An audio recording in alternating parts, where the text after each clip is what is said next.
Minority ఓసీలో ఉన్న పేద కాపుల ఐక్యత, ఎస్సీ ఎస్టీ బీసీ మైనార్టీ ఓసీలో ఉన్న కాపుల ఐక్యత. సోదరుల ఆత్మీయ సమావేశంలో బీసీఎస్సీ మైనార్టీ మొత్తం అందరూ కూడా కలుపుకొని వెళ్తేనే మనం రాజ్యాధికారం సాధించగలుగుతాం. ఇంకొక విషయం మన పెద్దలు చెప్పారు, ఇప్పుడు పల్లెటూరులో ఒక వ్యవస్థను నడిపేది కాపులు, వాళ్ళ వెనకాల ఉండేది బీసీలు, ఎస్సీలు, ఎస్టీలు. ఇప్పుడు ఉదాహరణకి 2% ఉన్నవాళ్ళు ఇవాళ రాజ్యాన్ని వెళ్తున్నారు, 2.8% ఉన్నవాళ్ళు కూడా రాజ్యాన్ని వెళ్ళారు. తెలంగాణ అయితే 0.03% ఉన్న దొరలేదారు. కారణం ఏంటి? వాళ్ళ దగ్గర ఆర్థిక బలాలు ఉన్నాయి. మనల్ని ఏ విధంగా ఎడగొట్టాలో మైండ్గా ఉండాలి దగ్గర, కానీ మన దగ్గర లేదు.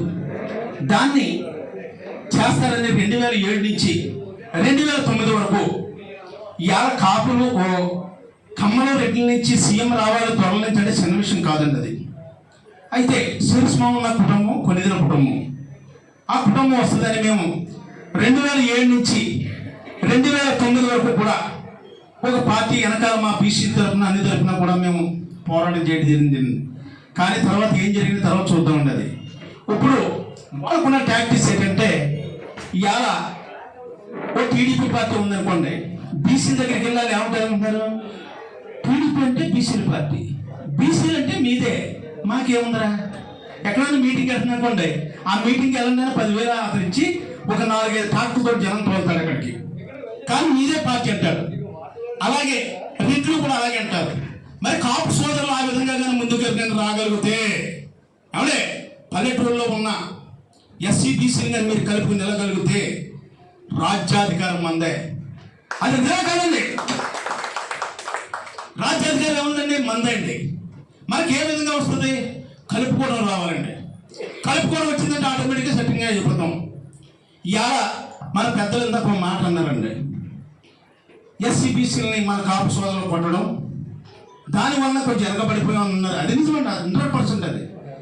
దాన్ని కానీ మీరు పులిపిల్ చేయగలిగితే, ఇలాంటి సమావేశాలు పెట్టి పులిపిల్ చేయగలిగితే, మేము ప్రజారాజ్యం పార్టీ పెట్టేటప్పుడు గ్రామాల్లో తిరిగేటప్పుడు కాపు సోదరులు మనం బీసీ ఎస్సీలు కూడా కోతలు కాడ, కట్టాల కాడ, కుప్పలు కాడ, ఉడుపులు కాడ కలిసి చేస్తామే, మనందరికీ కలిస్తే రాజకీయ మనకు వస్తుంది అని మేము ఎన్నో మీటింగ్లు పెట్టాము, ఎన్నో మేము కార్యక్రమాలు చేసాం. కానీ కాలక్రమేణా ఏమైందో తర్వాత విషయం ఉండేది. మనం రాబోయే కాలంలో మనం ఈ విధంగా ఆంధ్ర తెలంగాణ కూడా ఈ విధంగా చేద్దామంటే మన ఆంధ్రప్రదేశ్ ముందు స్టార్ట్ చేయండి. మన వాళ్ళందరూ కూడా ఏ విధంగా స్టార్ట్ చేస్తారు? 17,621 గ్రామాలు ఉన్నాయి, 13,325 పంచాయతీలు ఉన్నాయి, 17 మున్సిపల్ కార్పొరేషన్లు ఉన్నాయి, 87 మున్సిపల్ కార్పొరేషన్లు ఉన్నాయి, 30 మేజర్ పంచాయతీలు ఉన్నాయి, 175 మంది ఎమ్మెల్యేలు ఉన్నారు. అవునే ఇది కాకుండా 679 మండలాలు ఉన్నాయి. వీటిలన్నిటిలో కూడా అవేర్నెస్ రాగలిగితే వాళ్ళంత సార్ కాపులు, ఎస్సీ ఎస్టీ బీసీ కలిపి ఎవరు నిలబడతారు? మన ఎదురుకుండా ఎవరు నిలబడతారు? దీన్ని మోసం వాళ్ళు ఎవరు? దీన్ని దండ కట్టిన వాళ్ళు ఎవరు? వెనకాల ఎవరైనా నిలబెట్టగలుగుతారా? సార్ పేరు తెలియదు ఈ దాకట్టుగా ముందు నడవగలుగుతారా? చెప్పండి. మేము అందరూ వస్తాం. మాకు ఎవరున్నారు సార్? రాజ్యాధికారం కావాలి. రాజ్యాధికారం ఉంది కాబట్టి ఇవాళ సుబ్బరామిరెడ్డి 5,700 కోట్లు దుబ్బేశాడు. అవునే మన ముఖ్య ఏది మన స్పీకర్ అండి, డిప్యూటీ స్పీకర్ తిరుగులారండి, ఎవరే దొంగ అని చెప్పేసేసి ఎన్ని 5-6 బ్యాంకుల్లో 2,000 కోట్లు చెప్పేశాడు. వెనకాల రాజ్యాధికారం ఉంది కాబట్టి, అవే మనం ఓట్లు వేస్తాం, మనం అమ్మరైపోతాం కాబట్టి. ఏ కాదండి, మనసుతో మాట్లాడుకుంటున్నాం ఇక్కడ. రండి, దమ్ముండి మీరు మీ వారసులుగా మీరు వచ్చి ఏ విధంగా కలిపితే బాగుంటుందో మీ అది ఆలోచించారు కదండి. మా ఎస్సీబీసీలు ఎలా వస్తారండి మీ వెనకాల? మీరు మమ్మల్ని కలుపుకోవాలి కదా, రెట్లు కలుపుకున్నాడు కలుపుకోవాలి కదా, కమ్మలు కలుపుకున్నాడు కలుపుకోవాలి కదా. ఆ విధంగా కానీ చేస్తే భవిష్యత్తు మందే సార్. ఏ కాదండి, ఎంతమంది వచ్చారు? సుజనా సౌదరి ఎంత దోహించాడు? 100 కోట్ల ఎకరాలు ఎవరి, 10 ఎక్స్పైర్లు ఎవరి, షాపింగ్ మాల్స్ ఎవరి, ఇండస్ట్రీలు ఎవరి, ఇవన్నీ మనకు ఏమైనా ఉన్నాయండి? ఎస్సీ ఎస్టీ బీసీ మైనార్టీ ఓసీలో ఉన్న కాపులు కానీ అందరూ కూడా పీడిత వర్గాలే, అణచివేత గురైన వాళ్ళమే. ఎవరో 10 మంది ఉంటారు ప్రతి కులంలో కూడా, వాళ్ళు సంపాదించుకుంటారు. అందుకని మీకు ఒకటి చెప్తున్నాం, మనం మాత్రం జాగ్రత్తగా ఈ సమావేశం సూపర్గా సక్సెస్ అయింది. భవిష్యత్తులో పల్లెటూర్లు అంటే వెళ్ళాలి. ఈ మీటింగ్ ఎక్కడ పెట్టాలంటే పల్లెటూరులో పెట్టాలి. ఈ జనమందరూ కూడా 2 రాష్ట్రాల నుంచి వచ్చారు. ఒక యువకుడు ఓదర కూడా పారేశాడు. ఇదే ఓదర కొడితే పల్లెటూరులో పెడితే ఎలా ఉంటుందండి? ఊరంతా లైన్ అయిపోద్ది. వాళ్ళు ఎంతమంది ఉంటారు సార్? ఒక ఊళ్ళో అయితే రెడ్లు ఉంటారు, కమలంలో ఉంటారా? అదే ఇలాంటి యువకులందరూ వచ్చి కొట్టేస్తే ఏమవుతుందండి? ఊరు సెటరేట్ అయిపోద్ది. అది ఆ విప్లవం రావాలి. 2% ఉన్నవాళ్ళు, 3% ఉన్నవాళ్ళు, 0.03% ఉన్నవాళ్ళు వెళ్తుంటే ఎన్నాళ్ళు స్వతంత్రం వచ్చి 78 సంవత్సరాలు అయింది. ఆ నీటి తిట్టుకోలేదు సార్. వాళ్ళు అంటే మనలో ఏదో యూనిటీ. మనకి బ్యాంకులో లోన్ ఇస్తాడండి, 5,700 కోట్లు ఏ విధంగా ఇచ్చాడండి? రాజ్యాధికారం ఉంది కాబట్టి, డబ్బు ఉంది కాబట్టి. అందుకని ఏంటంటే నా పేరు పెద్దింజేడి వెంకటేశ్వరరావు సార్. నేను బీసీ సెట్టుపల్లి సామాజిక వర్గం. మా సామాజిక వర్గం శ్రీకాకుళం, విజయనగరం, విశాఖపట్నంలో శ్రీశైన యాత్ర చెట్టుపల్లి పిలుస్తారు. కృష్ణా గుంటూరులో చెట్టుపల్లి అంటారు. కృష్ణా గుంటూరు, ప్రకాశం, నెల్లూరు, చిత్తూరులో గౌడ కమ్యూనిటీ పిలుస్తారు. చిత్తూరు, కడప, కర్నూలు, అనంతపురం ఈడిగ కమ్యూనిటీ పిలుస్తారు. తెలంగాణలో గౌడ అని పిలుస్తారు.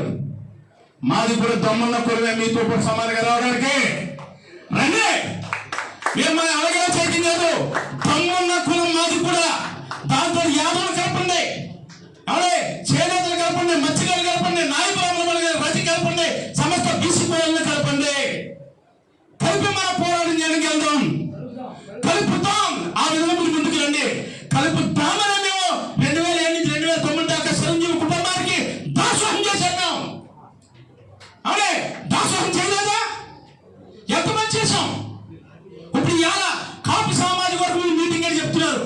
కాపు సామాజిక కొన్నిదేల కుటుంబం వల్ల కాపు సామాజికులు 160 మంది అప్పుడు కూడా అయిపోయారు ఆంధ్రప్రదేశ్ లో. చెప్పండి తమ్ముళ్ళు, ఇది కాదని అన్నమాట. ఏం చేశారంటే 15 సంవత్సరాలు రాసిచ్చేస్తాడు. ఆయన ఏమైపోయారు? 15 సంవత్సరాలు రాసిచ్చేస్తారా సార్? 15 సంవత్సరాలు నిజం మాట్లాడుకోవాలని పెట్టారు. ఇక్కడ నిజం మాట్లాడుకోవాలని పెట్టాం. నేనే పబ్లిక్ మీటింగ్ కాదు కదా ఇది. నేను తప్పు అయితే నా తర్వాత అడగండి. ఏమంటే ఆయన రావాలండి. ఏమంటే కొన్నిదేల కుటుంబం అంటే సరిస్మాన కుటుంబం రావాలి సార్. ఏమంటే అలాగే సార్. నువ్వు సీఎం చేస్తే ఏం దేనికండి? ఏది తీసుకోవాలని సీఎం దేనికండి? అమరావతిలో 1000 కోట్లు జరుగుతుంది, ప్రశ్నించలేని సీఎం మాకెందుకు? ఒక బీసీ, ఎస్సీ, ఎస్టీ, మైనార్టీ, ఓసీలలో కాపులుగా నుంచి దిక్కుమాల ప్రజలు పుట్లగా ఉండి ఈ ప్రజల గురించి మేము మాట్లాడుతున్నాం. ఏ తప్ప మేము మాట్లాడేది? మార్పు రావక్కర్లేదా? వాళ్ళు ఎప్పుడైతే వాళ్ళకి మీరు బానిస అయిపోండి. కాకపోతే మీరు బయటకు వస్తారంటున్నారు కదా, చూడండి. మీరు రండి, మీకు దమ్ముంటేనండి. మనం దమ్ముండి మొత్తం అందరూ కూడా దమ్ముని చేద్దాం. నా పేరు ఎంతో చెప్పాను వెంకటేశ్వర అని. 4,700 మీటింగ్లు ఇస్తాను నేను. నాకు తెలుసున్నది ఇతరును. మా మనవడు ఆయనండి. ఆయన పెద్దగా 400 ఎకరాలు కాపీ మామూలుగా అయిపోయాడు. అదే అడగండి. 10 మందితో 50,000 మందితో 4,700 సభలు ఇచ్చాపురం నుంచి అనంతపురం మడకసర దాకా కూడా తిరిగి పెట్టాను నేను. అది నా దమ్ము. తెలంగాణ కూడా పెట్టాం, చేద్దాం. ఒకరి వాళ్ళు అవ్వదు, బీసీ వాళ్ళు అవ్వదు, ఎస్సీ వాళ్ళు అవ్వదు, మీ ఒక్క కాపుల వాళ్ళు కూడా అవ్వదు. మీరందరూ కలిస్తేనే ఈ 5 పిక్నిక్ గుర్తామా? 2% ఉన్నవాడు, 3% ఉన్నవాడు ఎగిరిపోతాడు. ఏమంటే 1,00,000 కోట్లు ఉన్నది దగ్గరండి. చెప్పండి, నిజం కదా? ఓట్లు లేకపోతే మా అంబేద్కర్ ఉన్నాం కదండి. ఎవరున్నారు ఇప్పుడు? మన చిరంజీవి ప్రజారాజ్య పార్టీ ప్రెసిడెంట్ అని వచ్చారు. ఆ డబ్బులు ఇవ్వలేదా? ఓటుకి డబ్బులు ఇవ్వలేదు సార్. మళ్ళీ ఎలా మారిపోతుంది? ఎక్కడ మారిపోతుంది? నేను బండగా మాట్లాడుతున్నాను. నేను పవన్ కళ్యాణ్ గారు డబ్బులు ఇవ్వలేదు ఓటుకి. ఇంకెప్పుడు వస్తుందని మళ్ళీ మార్పు. ఎవరైనా ఆయన కూడా నేను పోటీ చేశాను. నేను 86 ఎమ్మెల్యేలు పోటీ చేశాను. నేను తెలంగాణ కూడా ఎంపీలు పోటీ చేశాను. ఇదిగో నా చేసిన పార్టీ దమ్ము నడిపోయాను నేను. ఈ సత్తా ప్రతి యువకులను రావాలి. అలాంటి ఒక యువకులు ఉన్నారు, వాళ్ళు రావాలండి. వాళ్ళకు నూరాలి. మా కమ్యూనిటీ ఏం చేస్తుందండి? కత్తులు తెల్లగా ఉంటుంది, లోనైతే తుప్పడేస్తుంది. ఇలాంటి తుప్పుని పక్కకుండా కత్తులు బయట తీసుకొచ్చి మీరు పోరాటం చేస్తారంటే, మీరు ఎక్కడ ఉన్నా సరే మీరు మీటింగ్ వెళ్తారంటే మా బీసీఎస్సీలో కలుపుతాం, మేము అడుగుతామండి. మీరు వచ్చి నిలబడాలి, ఆ గ్రామం మార్చాలి, ఆ గ్రామంలో ప్రజలు మార్చాలి. మీ కాంసంలో వెళ్ళి మా ఎస్సీని బీసీని అప్పుడప్పుడు కొడుతుంటే మీ అక్కలు ఎవరు వస్తారు? అది రాకుండా చేసి నడపండి. ముందు మీరే ఉండండి. వాళ్ళిద్దరి నుంచి సీఎం లాగాలంటే చిన్న విషయం కాదు. లక్షల కోట్లు, వేల కోట్లు ఉన్నాయి దగ్గర, మన దగ్గరే ఉన్నాయి సార్. ఎంతమంది పెద్ద ఇలాంటి కష్టపడితే వస్తుంది, ఎంతమంది లైన్ చేస్తే వస్తుంది. అందుకని ఇలా ఇదిగోండి శ్రీకృష్ణదేవరాయలు, వంగమీడి మోహన్ రావు గారు, అలాగే మహామహులు ఛత్రపతి శివాజీ మహారాజు గారు స్థాపించారు.